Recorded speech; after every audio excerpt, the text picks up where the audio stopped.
Esteemed guests, it's my pleasure to welcome you to this webinar hosted by Emirates Policy Center titled Preventing a Nuclear Iran, Choices of Regional and Global Powers via Zoom, and also being live streamed on EPC YouTube channel and other social media platforms.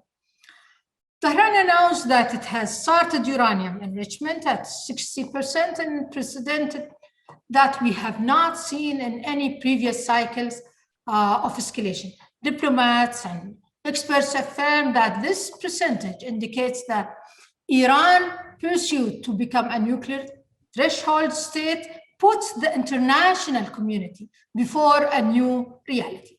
This escalation could be part of Tehran's efforts to gain more concessions from the West during talks of returning to the nuclear deal. However, some information indicates that this issue goes beyond the negotiation game with the West and can be interpreted as part of Iran's growing ambitions to become a nuclear threshold state. While this step reflects the desire of some sovereign entities outside the Iranian government, the latter supports this move to a great extent. All of this has revived speculation on Iran's nuclear breakout time and has negatively affected the credibility of monitoring and verification systems set up by the JCPOA. Several indications have come out of Iran in recent months on the need to move towards acquiring the atomic bomb. Iranian President Rouhani affirmed that it is a matter of hours if Iran chooses to enrich uranium to 19%, which traditionally means reaching the nuclear threshold. So what separates Iran from nuclear thresholds is a political decision. Iranian Minister of Intelligence has once said that Tehran could move in this direction if pressure continues on this country. This raises the following question. Are we going to see the 2015 Iran's model where a dialogue was held when the international community was terrified of the possibility of Iran acquiring the nuclear bomb? Are we going to see the Iraqi model when the country's nuclear facilities were targeted and its nuclear program was crippled? Israel then insisted on implementing that choice. Are we going to see the Pakistani and the North Korean models when dialogue was held while the nuclear bomb was in the position? Or are we going to see a new model of nuclear state, a state that espouses an aggressive expansionist regional agenda and use its nuclear power as the threat, to its agenda for regional hegemony? What are the choices of regional and global powers on each of these potential scenarios? To answer this question and more, we start the first panel titled Between the Nuclear Threshold and the Nuclear Bomb, and welcome our distinguished guest speakers, Ambassador Dori Gold, President of the Jerusalem Center for Public Affairs, and he was holding a lot, but for the case of time, I'm so sorry, I will not go through detailed series. And of course, we are pleasure to have Kristen Fontrose, Director of the Screwcraft Middle East Security Initiative at the Atlantic Council. And last but not least, General Yusuf Cooper-Wasser, Senior Project Manager on Regional Affairs at the Jerusalem Center for Public Affairs. By tracking Iranian political discourse, we can differentiate between the desire to acquire the nuclear bomb and the desire to reach the nuclear threshold. All positions coming out of center of power Iran shows that there is some to be a broad consensus among the regime ranks that the country must become a nuclear threshold state. These parties, however, differ on issues of acquiring the nuclear bomb. Acquiring the nuclear bomb is supposed to subject to the Iranian regime to subject the Iranian regime to more sanctions, thus increasing its financial troubles and public resentment and protest. It's also post the nuclear expansion strategy outside the agenda of the Iranian public troubles. We have seen such public mobilization against nuclear program during Iran's 2013 presidential election. This raises that question, which I will share with my guests. I will start with Kristen and Ambassador Gold, and this is for both of you. Can the political regime in Iran mobilize Iranian public behind the nuclear bomb will, or does it have alternatives, one of which can be separating between the regime and a populist legitimacy? Here we can point to Iranian Minister Zarif reference in his recently leaked interview about the popular interaction with heroes, and what the deep state going to deal with the public resentment caused by economic pressure due to a sanction imposed as a result of the continued implementation of the nuclear expansion strategy. I will start with Kristen, if you allow me, Ambassador, ladies first. Thank you so much, Dr. Eftesan, and thank you, Ambassador, for allowing me a moment to comment. It is our understanding that the Iranian population sees their Iranian nuclear program as a nationalist self-right. They believe that if other nations have these types of programs, that they are also entitled to, and they do separate that from their discontent with the regime. So they feel separately that they both have the right to a nuclear program and that the regime is not meeting their local needs. We do understand that there are still some uprisings happening quietly inside Iran and that we will likely see additional protests. There was a lot of debate about whether or not that protests would arise after the election. We're hearing more and more that some of these protests are broiling up. They won't necessarily come from the same sectors we've seen as what we're hearing from folks inside, from friends inside, but that the regime certainly has not bought public contentment with this new election. By far, the opposite is true. But I think we should expect the population to continue to separate these two things, the regime discontent and the nuclear program, and to understand that the population does believe that having a nuclear program is their right. The question is, do they understand the trade-off between the costs of their nuclear program and what that could be providing them in social services, jobs, programs, and the like? The expenditures, if you pay for one, you can't pay for the other. And if the population is not entirely aware of this, that may be one of the reasons they continue to support a nuclear program in lieu of the kinds of things they've been asking for. Great. Ambassador Good? Look, What's your take on this? Sure. The critical question is how the Iranians understand the Western reaction.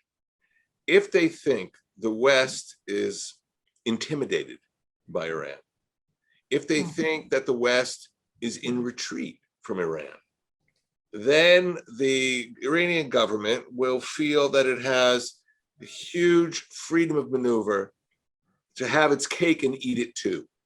Meaning it can have its nuclear program, it can somehow restore its economy to a minimal level so that the population will be satisfied.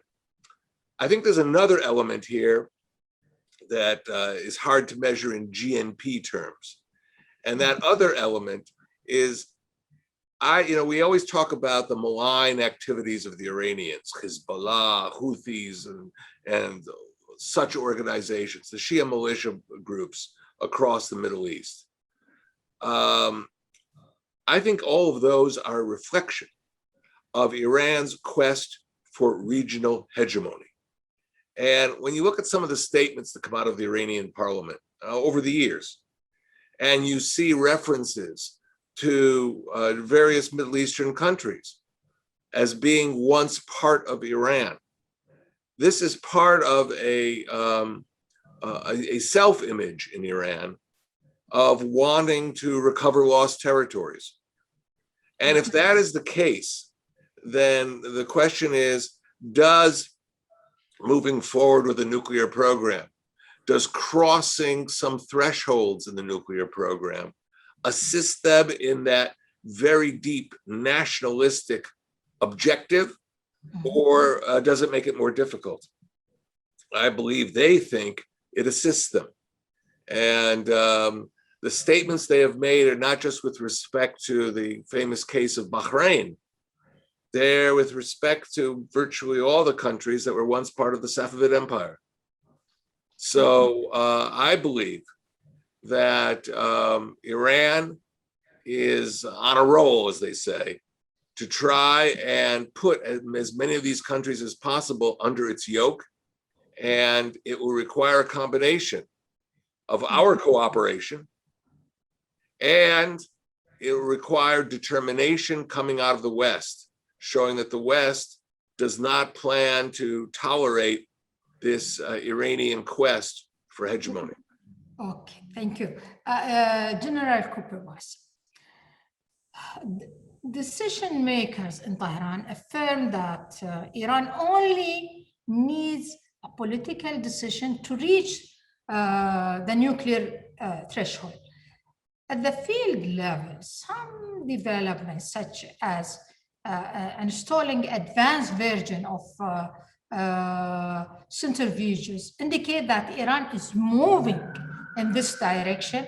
So does Iran really have a technical capability to enrich uranium up to 90%, or this is just a political maneuver to frighten the international community and get more concessions?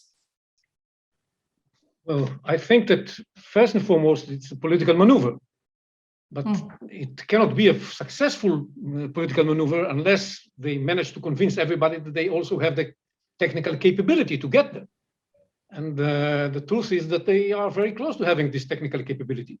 We don't know enough about their weaponization program, but from what we learned from the archives that Israel brought from Tehran, the impression we can get is that much of the riddles that they had to solve in order to get the capability to produce nuclear weapons, they made some progress on. Maybe they didn't finish everything, but they made some progress on. And they might have done some progress during the years since 2003 until now. They had enough time. And the groups that were designated to work on these issues were still keeping together, the same people. Mohsen Fakhrizadeh is missing now, but many people that worked under him in the project itself kept working with him during all these years. I'm sure that made some progress on these matters as well. So, and the ability to enrich uranium with advanced centrifuges that enrich uranium much faster makes it, this possibility one that we have to take seriously. That said, still, this is a political maneuver because they understand that trying at this point to cross the threshold that separates them from having the enough fissile material to produce a nuclear weapon is extremely dangerous at this point. And percentage, how much you give them? Is 60 or 90? No, they have 0% of being able successfully to cross the threshold. That's their assessment in my mind. Because they understand if they will try to do something like that, even the United States, who has a credible military option, Obama prepared it at the time, will be able to use it and prevent them from having the capability to produce the weapon. So they try to get as close as they can in order to deliver this message that, listen, we are serious and we might break into having the capability. But they are very cautious not to convince people that this is really what they're doing. It's very similar to what happened in 2012 when they started accumulating uranium enriched to 20%, and they were getting to something like 230, almost 50 kilograms of this material. And Netanyahu at the time gave this famous speech with the red line and said, listen, you have to realize that if you cross this red line, 250 kilograms of uranium enriched to 20%, something is going to happen. And they never crossed this line. So the same thing is happening now. But it is something that we have to take seriously, because at one point, as you mentioned, they have adopt a different political decision and try to break up. If this is going to happen, this is very dangerous. They can have the capability to produce nuclear weapon from the point of view of having enough fissile material for that in a matter of about 2 months. That's all, using the advanced centrifuges. Of course, the ability to sustain such a capability is suffering recently because of all kinds of explosions and things that are happening in Iran, but still they do have the basic capability to do that. Thank you. Kristen, positions by some figures in sovereign institutions indicate a desire by Iranian regime for nuclear expansion beyond the framework principle by the GCPOA. So, does Iran want to use the nuclear escalation as a tool of pressure to spread up the pace of returning to the nuclear deal, or are we looking at a larger project that intends to go beyond the nuclear threshold to the stage of acquiring the nuclear bomb? I don't think Iran is actually intent on acquiring a bomb in the near term. I do think this is a pressure tactic. And I think part of the tactic is to take the pressure off of Iran for scaling back some of their other activities. So if you notice in the talks that are happening in Vienna, the sticking point is on sanctions on non-CT related activity and on the Biden administration's insistence that the Iranian regime be willing to engage in future talks about their use of proxies and missiles. And Iran has said, absolutely not. This is a red line for them. And that's causing now talks to break down in Vienna. So while the nuclear program is important for them, in their opinion, as an international standing point, it is our right, it is our place. We are an international power. If we acquire such a weapon, it's great leverage in terms of deterrence that they think they need around the region. But it's really also about ensuring that they are able to protect these pillars of their foreign policy that they think are even more important, which are their proxies and their missiles.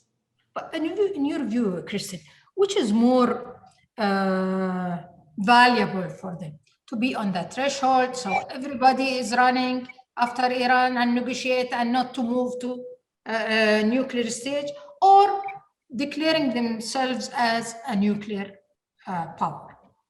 It's far more valuable for them to say that they are on the threshold. Once they're a nuclear power, they will take on some international condemnation, and they could very well draw additional attacks from either Israeli forces or elsewhere against their nuclear facilities. They'll also be in a whole different bargaining group, and they'll be under a lot of pressure to engage in non-proliferation talks internationally. As long as they're on the threshold, it's wonderful leverage for getting what they want from Europe, for driving a wedge between Europe and the US, for making Israel look like the bad guy, for trying to reduce their nuclear capabilities in the meantime. It's a sweet spot. It's a bargaining card. I move to Ambassador Gold. Getting close to the nuclear threshold gives Iran the ability to negotiate with the West and the international community to gain more advantage, as Kristen said, at the economic and political levels. Doesn't reaching the stage of making the nuclear bomb, making Iran subject to more international sanctions, thus exacerbating its financial problems? Well, it depends who the Iranian leadership is worried about and whose interests they want to protect. If they want to protect the interests of the Revolutionary Guard elite who control the economy and who have a special position in the Iranian system, then that's a doable thing. That's possible. I'd also like to point out something else that's going on. You know, if Iran seemed satisfied with its current borders, if it seemed to define its area of military presence as currently designated in the Middle East, that would be one thing. But Iran keeps pushing the limits. You know, we discover, if you take the last 20 years, Iran was the dominant power in the Persian Gulf. And then all of a sudden, wait a minute, they're in the Red Sea. Really? Well, what's next? The Mediterranean. They start moving in the Mediterranean and they seek to have a pier in a Syrian port. So what I'm seeing is that Iran is active in expanding the area of its military presence in the Middle East region. And more countries are affected by this. And these countries are all talking to each other. Thank you. General Cooper Weiss, can we put the desire by sovereign institutions to go beyond the nuclear threshold and reach the stage of producing the nuclear bomb as a part of the strategic project of these institutions for regional hegemony on ideological premises? Sure. This is all driven by an ideological motivation that the Iranians have. And the idea of the regime is that it is a missionary regime. It's not a regime just to change Iran itself, which they've already done. But it's to change the entire region and furthermore to have an impact globally. That's what drives them. And this is why I think that they don't want to be just a threshold country, nuclear threshold country. They want to have nuclear weapons. They want to be seen as one of the superpowers, and definitely the Middle East superpower, and later on global superpower. That's what they want. And we have to understand what's happening right now is that they believe that they can move forward in this direction, either along this path that they are now following, which may lead them to one or two weapons, or the capability to produce one or two weapons, or they can embark on a much better path that would lead them maybe within a longer period of time, but without any economic difficulties and without any problems of legitimacy, to having a wide arsenal of nuclear weapons in 10 years, or maybe even in 5. That's a JCPOA. And that's why they prefer the JCPOA, and they look at the current track as just a political token with which they can force their way back into the JCPOA under their terms. That's the idea. But what is more, we have to block them on both these tracks. And the way to do it is to deter them from moving forward. That is the way to do that, to charge them with a heavy price for moving in this direction. And the better we can cooperate in doing that, we are going to be more successful. But the problem is that we should be careful to realize that if what they want is to spread their ideology, they can do it in the meanwhile, even without having the nuclear power. The nuclear power is a tool to spreading the ideology. What they're doing right now is spreading their ideology without having a nuclear power. That's why it's so important to deal also with the threat of the Iranian subversion and Iranian support of terrorism and all of that right now, and not wait with that and allow them to have more money and have more capabilities to spread this extreme and dangerous ideology over the territories that are near and far from Iran. General Nasser, there's somebody, I mean, even the Iranian claim, like, why Israel has the right to have a nuclear bomb, and we are deprived from that. What is the difference? Well, first of all, Israel doesn't have the right, but but everybody believes that it has it. And the fact is that nobody is worried about thinking that Israel has it. Whereas, because nobody thinks that Israel, if it has a nuclear weapon, is threatening anybody or doing it out of some sort of ideological motivation to make everybody Jewish. The Iranians, everybody understands, they want the weapon in order to spread their influence all over the world, as a matter of fact. That's what they're looking for. And that's why everybody is worried about Iran. On top of that, everybody is also worried that if Iran gets it, everybody would like to have it. And the way it's trying to have it is by breaching the NPT which means that the international structures that were supposed to prevent dangerous people from having this weapon are not going to function. And that is something that is worrying a lot of people around the world, and especially in the Middle East, and for a very good reason. This is exactly what the Iranians are planning to do. Thank you.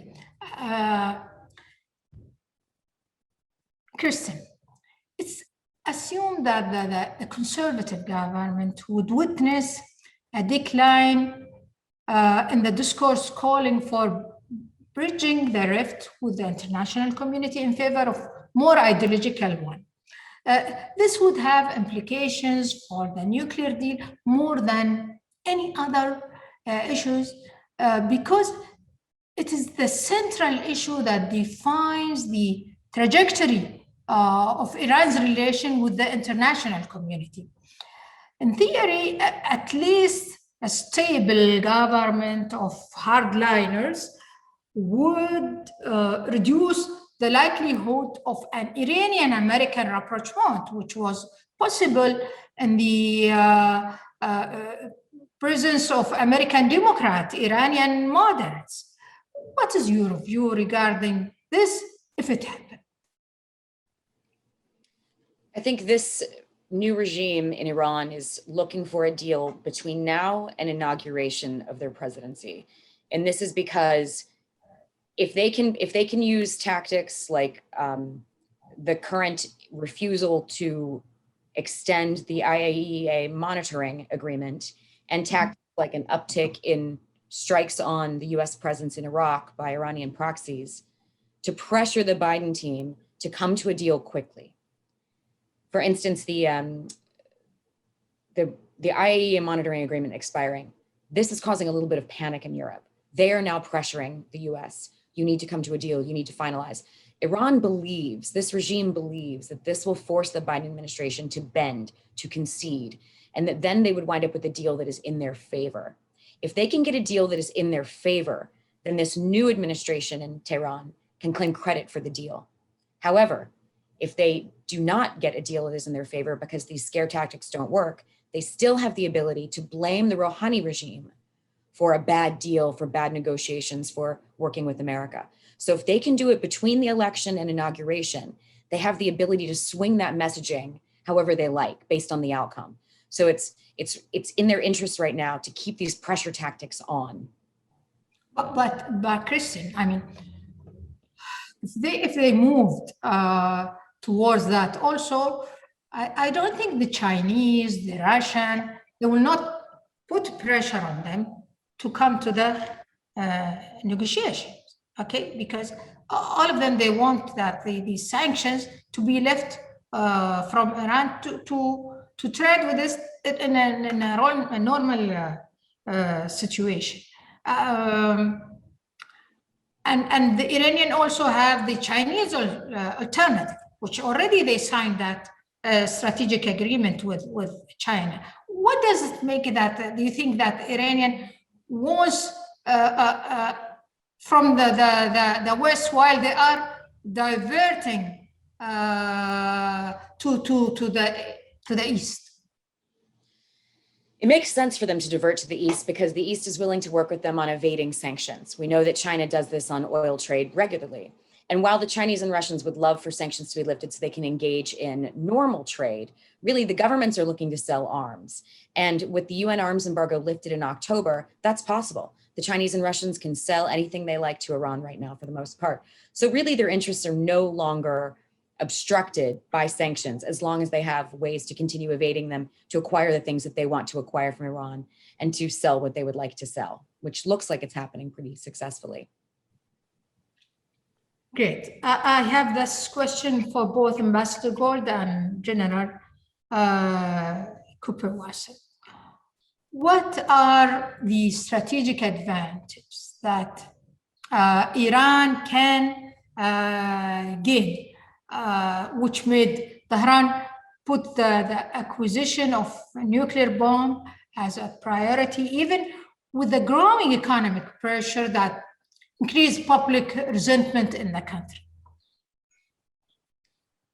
What are the strategic advantages you're saying Yeah, that Iran can gain. Yeah, Hmm? yeah. Yeah, By which getting made a Tehran. nuclear weapon? I said, what are the strategic advantage that Iran can gain, which made Tehran put the acquisition of the nuclear bomb as a priority, even with the growing economic pressure that increased public resentment in the country? I don't believe that Iran sees things the way many of us see them in terms of economic cost benefit. I believe that Iran is an ideologically driven leadership, is made up of an ideologically driven leadership. There's the doctrine of Vilayat al-Faqih, the rulership of the jurisprudent, which basically gives Ayatollah Ali Khamenei dictatorial powers. And that is a function that their program wants to feed and strengthen and put more power into. And I think that is what they're up to. That's what they're doing. It's not an ideology that we're familiar with. It's not an ideology that rings familiar in the House of Commons, in the US Congress, or any place else. It's their ideology. We have to understand it.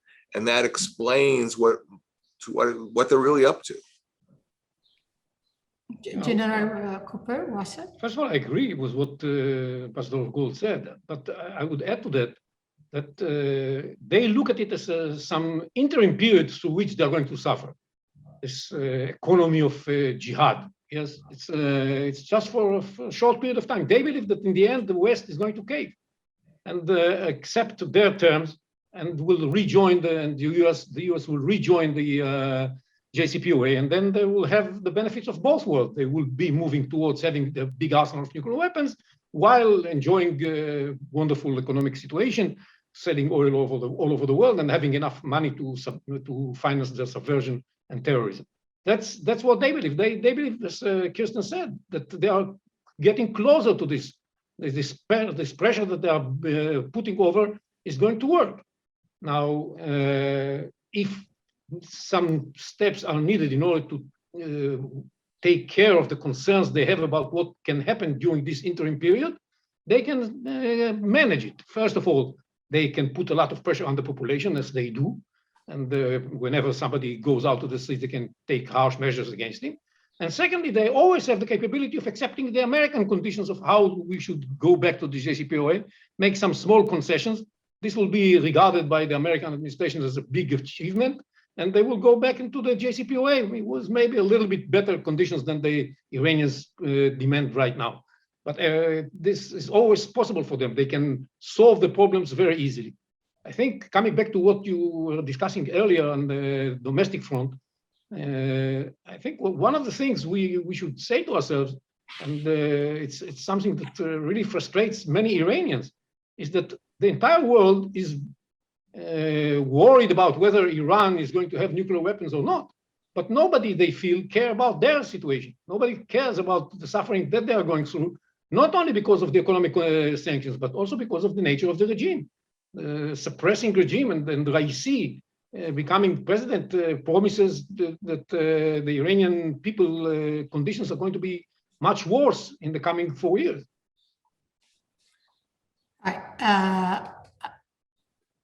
I have this question for all of you now. Which is more dangerous, based on your countries as US or Israel, for your country? Iran as a nuclear power, or Iran on the threshold, a nuclear threshold? Listen. More dangerous, obviously, would be Iran as a nuclear power if they actually had the ability to reach us or to threaten our allies like Israel and our neighbors. That would be more dangerous. But I think an interesting question is, would they be more dangerous as a nuclear power or on the threshold, but maintaining their proxies and missiles? And then the argument can be made on the threshold because the threat is more immediate. So nuclear Iran presents long-term threat. A threshold Iran is an immediate threat because they continue daily to attack the US presence, to threaten both civilians and troops, to attack our partners and allies like the Iraqi military, the UAE, Saudi Arabia. to use their proxies to destabilize governments in the region that have already been discussed. So right now, the more immediate threat comes from them being a threshold power, whereas the long-term strategic threat would be in their position and their international leverage if they did obtain nuclearization. And this is also the view of the Biden administration?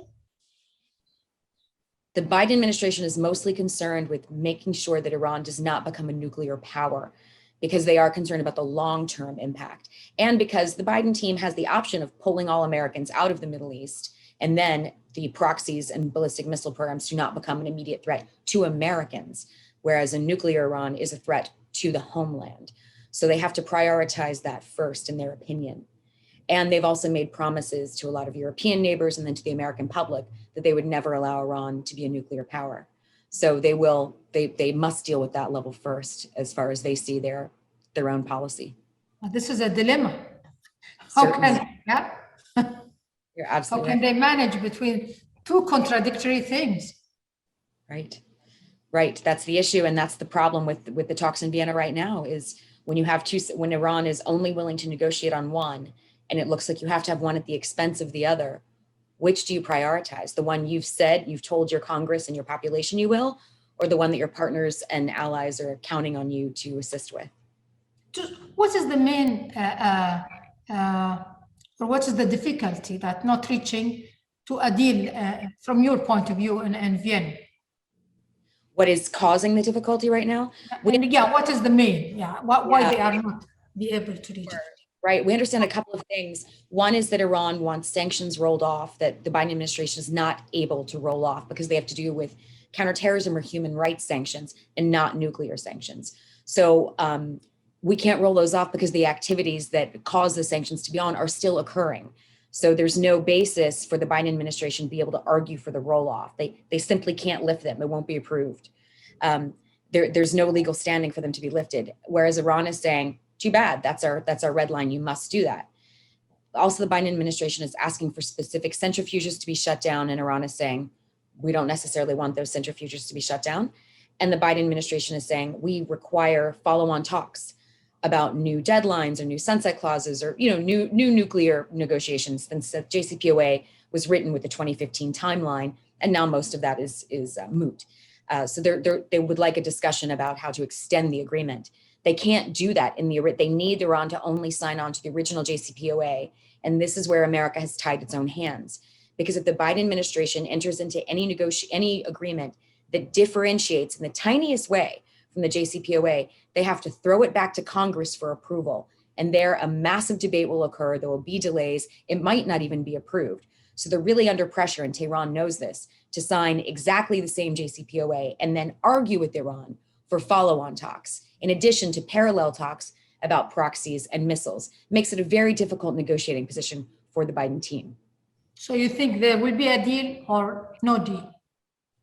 Great question. From what I understand from people inside Iran, the regime wants a deal, but they're not willing to compromise. They're not willing to give up proxies or missiles. They're not willing to have follow-on talks about new limitations. I think they would be willing to extend the monitoring agreement. I believe that their refusal to do that today, this weekend, is because they're trying to pressure Biden to make concessions. I think that would be something they would agree to if there were a deal. They would like a deal because they would like sanctions rollback, but they're not willing to give up some of these things that they think are existentially meaningful to their defense and deterrence. Things like the missiles, things like the proxies, things like the right to develop a nuclear program if they wish. So we will not have a deal. Great. I wish I knew. I think if Iran is willing to concede that they will agree to follow on talks, we would have a deal. If the Biden administration is willing to say we will try to work on, we will promise certain kinds of sanctions rollback, we will have a deal. And remember, if you're Iran, you can make the promise to engage in future talks and still never engage in an actual agreement. So you can renew the JCPOA and say, we'll come to the table on talks. And frankly, then you're back in your sweet spot again, because then you're also at the threshold point on proxies and missiles. You look like the good guys for coming to the table and having the conversations, but you never have to actually arrive at an agreement. Meanwhile, you're benefiting from sanctions rollback. So they seem like the 2015 deal. Very much so. And after the signing the deal, they start their Business as usual, right? right. Ambassador Gold, what is you think more dangerous? Well, nuclear weapons are clearly the most dangerous aspect of the entire discussion. However, they are also the least probable to be used. Yeah. What is the most probable to be used of this entire salad of weaponry we're speaking about? It's really the proxies. And, you know, many people thought when the 2015 deal was concluded that the proxy problem would diminish. There's an incredibly good study by Tony Blair's Institute about the whole role of proxies and the policies of the Allied governments towards this question.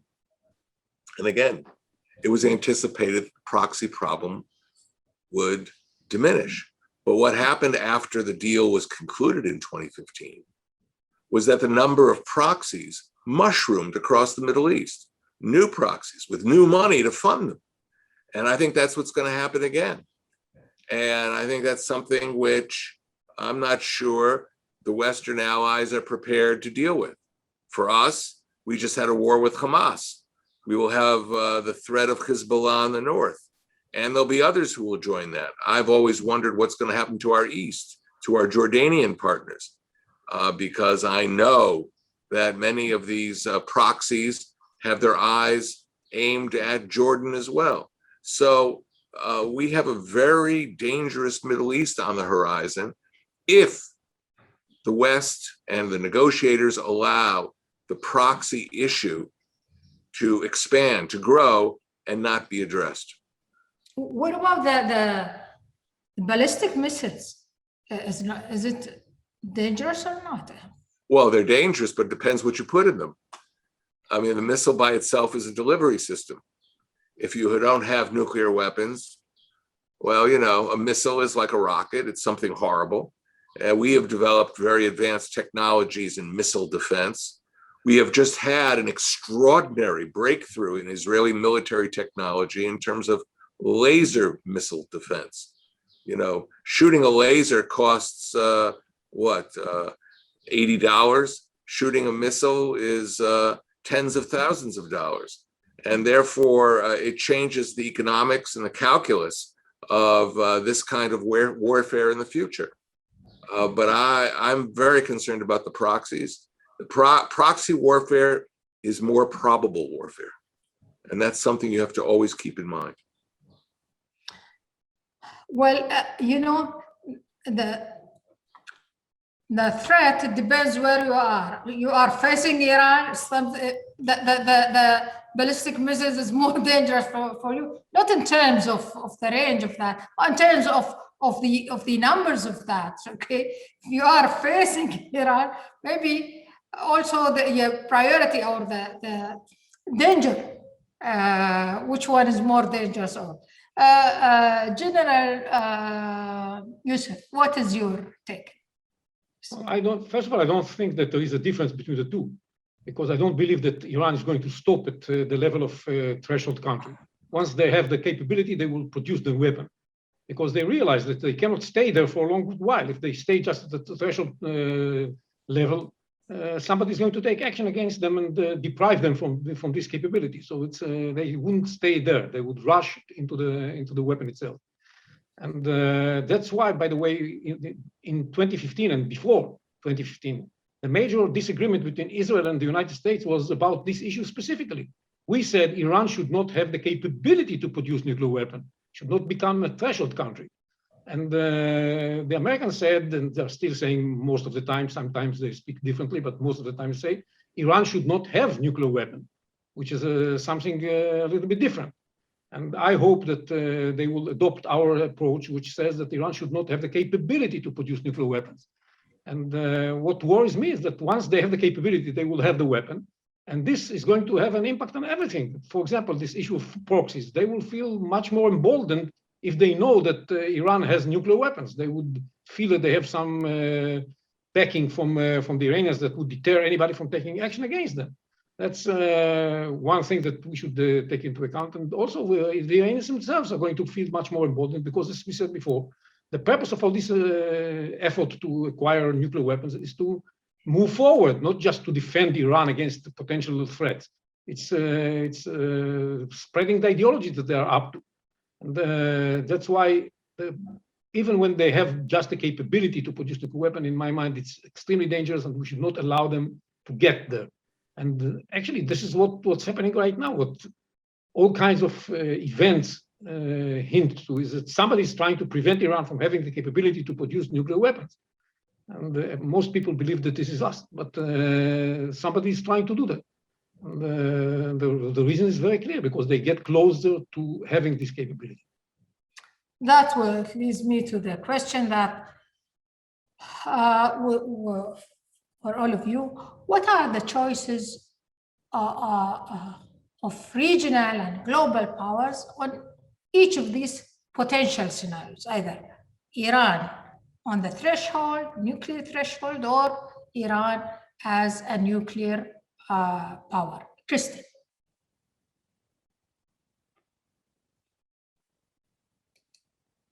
The US, in terms of the threshold, is doing what it can right now with negotiations and an attempt to pressure Iran to agree to follow-on talks.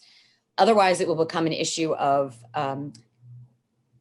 fighting essentially insurgencies in each country. For instance, they could do something on the proxy activity in Iraq. We could ask the Iraqi government to invite the PMUs to talks about their grievances. Why are you loyal to a regime in Tehran instead of to your government here? What we're hearing from some folks on the ground in Iraq is that in many cases, this is an issue of service provision.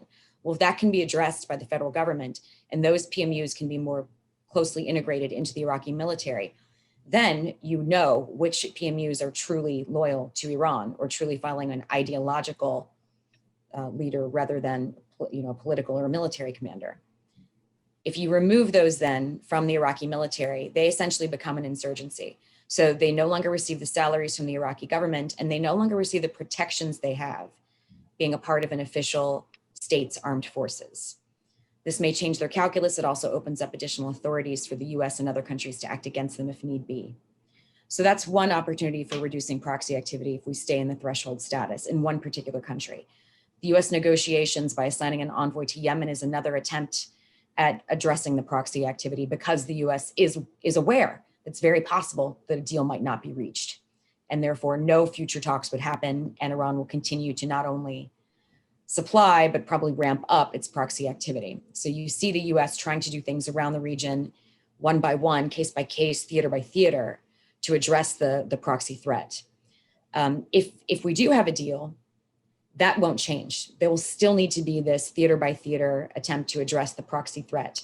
We work closely with other governments on what we call the rat lines, trying to reduce the transmission of actual equipment and arms to these proxies, with partner governments to try to reduce the ways that Iran is able to reach their friends abroad.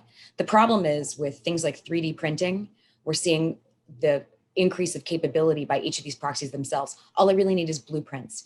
So it's not as easy as intercepting truckloads of munitions or dowels full of GPS and engines for drones. You now have to intercept somebody who just has a blueprint hidden in their hat. Becomes a bit more difficult. But the US is still taking this very seriously and working every single day to try to interrupt the ability of proxies to act against our friends in the region, while they try to address this really tough position in Vienna with the nuclear negotiations. I think the US in a tough position between pivoting, not pivoting, realignment, its troops, lowering its fingerprints. I mean, look to Afghanistan and what's going on. And I think also now we are entering the era of the drones, which is another issue. I mean, even if Iran is not a nuclear power, it has this capability to develop drones or to send it to its proxies wherever they are, which is also another issue. It's a complicated issue for us, for the Israeli, for the American, for the European. I mean, I think for the whole world. It is. The drone question is really problematic now. We've seen at least 8 attacks in Iraq alone in the last 2 months. And in each attack, the Iranian proxy has used a different model of drone, which will require a different mitigation system.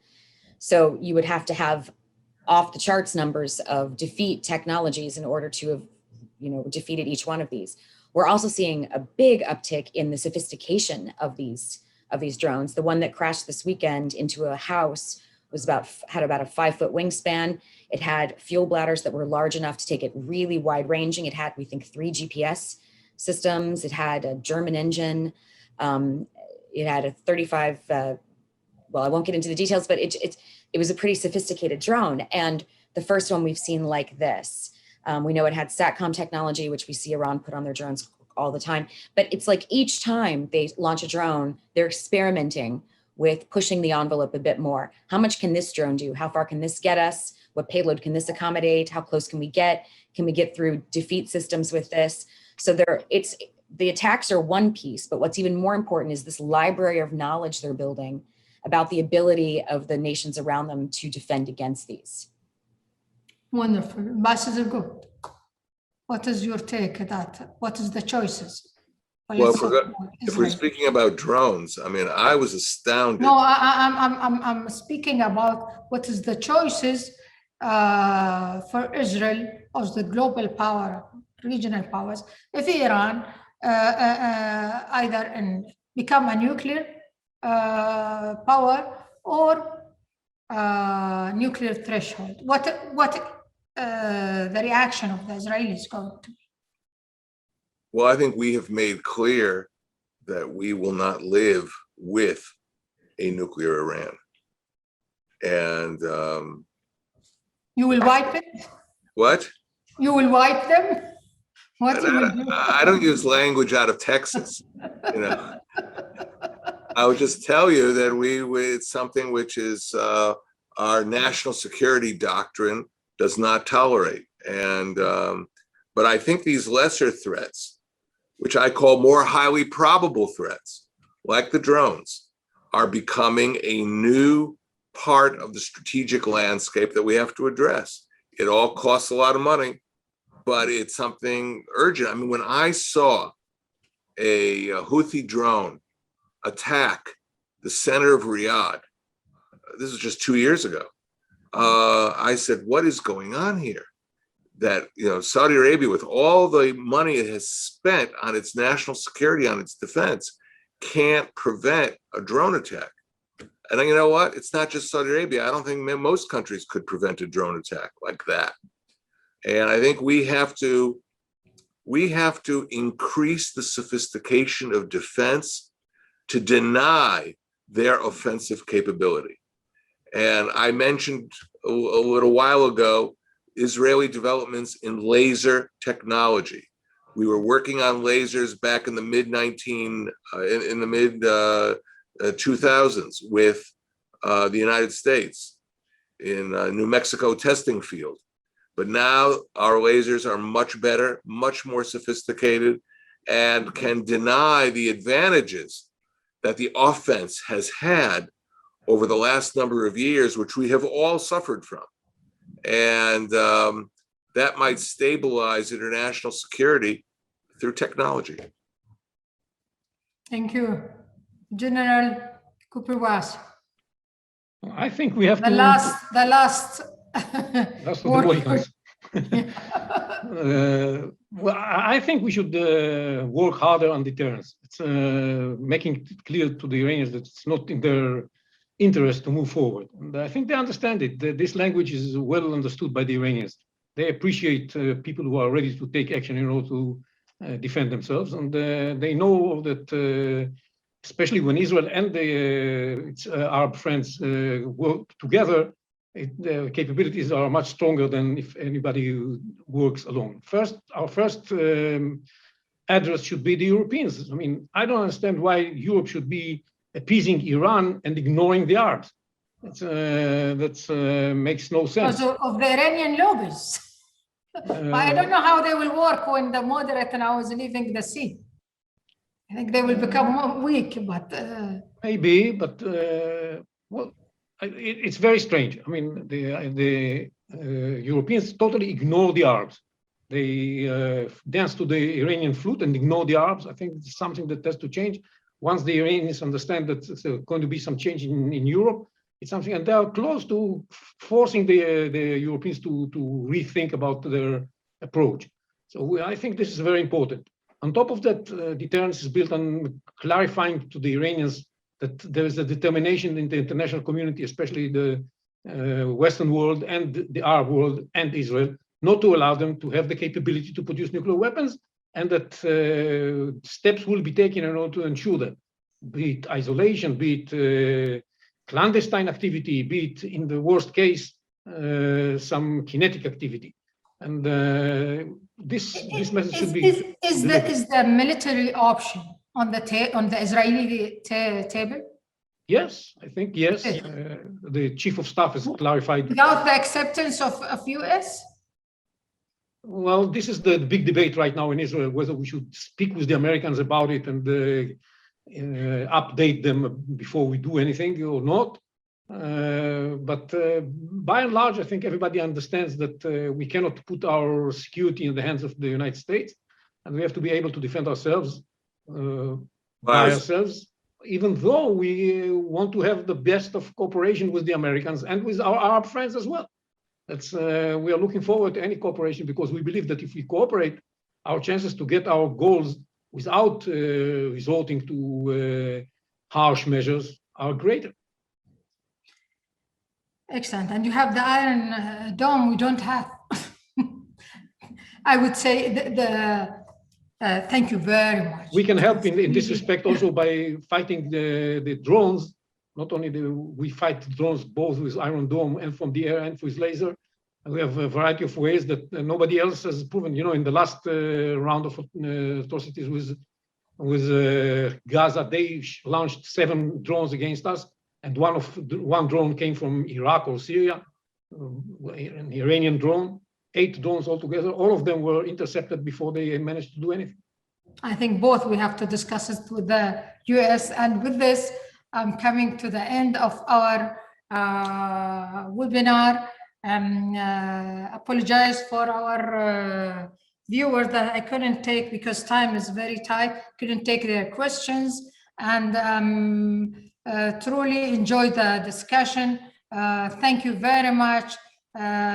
Kristen, Ambassador Gold, General Cooper Wasser, thank you very much for joining us. And I'm asking our followers and viewers to exit this webinar and register again for the next webinar. Thank you very much. Thank you. Our pleasure. Thank you.